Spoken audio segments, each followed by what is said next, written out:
Yes, my name is Kimberly Jeffcoat, and I am a professional photographer.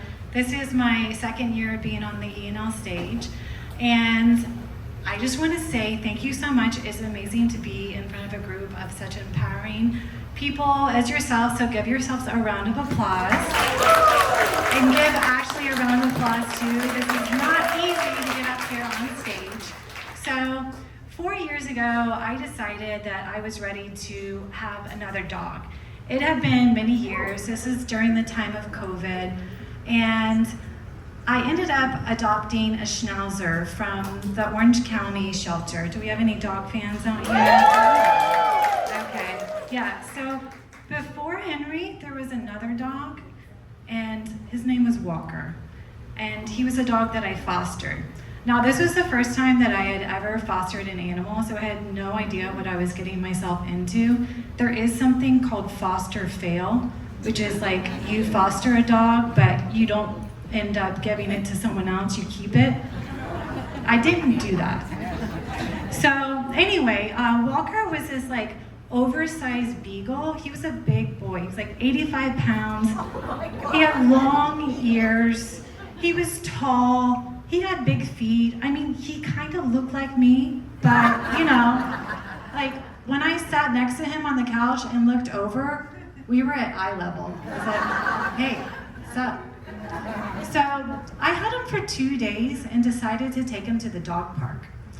I went early in the morning because I thought, I can avoid crowds, it'll be easy. I let him off a leash and found out the hard way that he likes to swim. Now this is Lake Baldwin. If you're familiar, there are like a lot of gators. And this is my second day having this dog, and I'm like, well, I'm not a foster fail, I'm kind of a foster fail at this moment because he started to swim with the other dogs, but then eventually he starts swimming around the bend of the lake towards the woods, and I don't know what to do. So I start calling his name. Walker! Walker! Nothing. He's like, cool. He's like, Mom's cheering me on. She's my mom. But I'm like, okay, what do I do? I'm like, are you hungry? Do you want a treat? I'm like, chicken! That worked. The chicken part worked. So he comes like running out of the water. I look at him and I'm like, we're going home. So you think I would have learned my lesson, but I didn't. But before I get to that part, I have to tell you that I ended up doing some research because I wanted to find out what type of dog he actually was, because he had some unusual habits.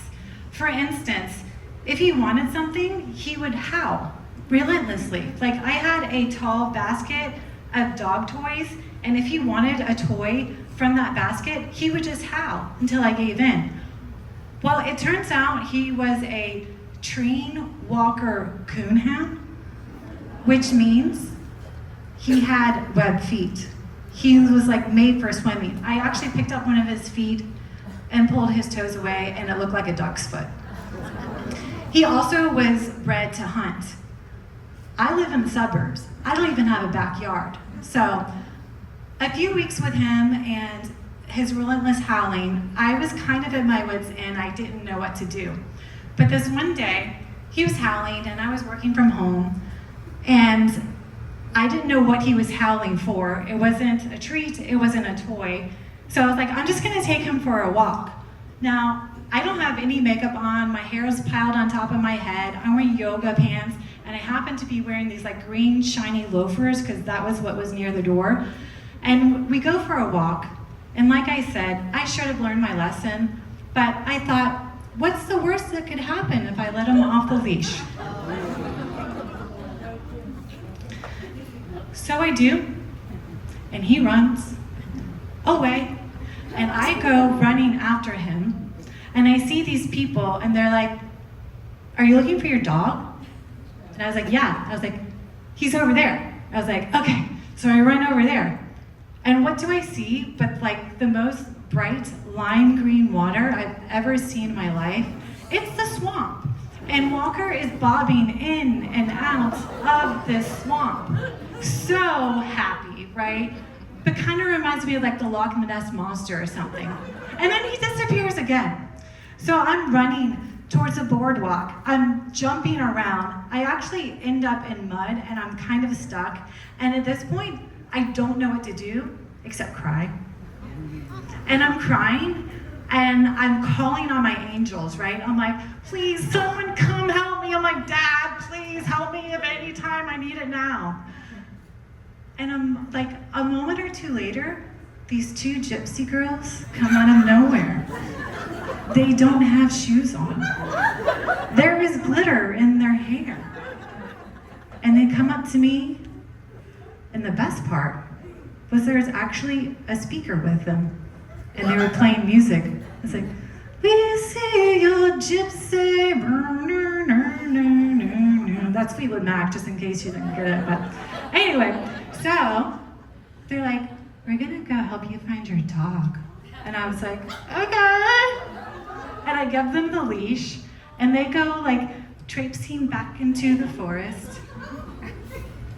A moment later, a third person shows up, and it's a man holding a Ziploc bag of sausages. I was speechless. I could not believe it.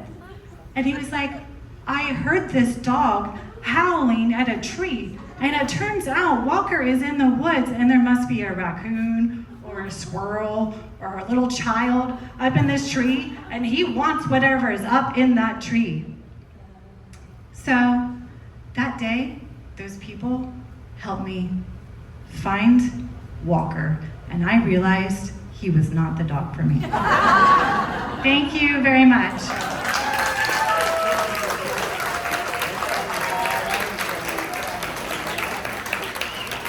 Hello, everybody.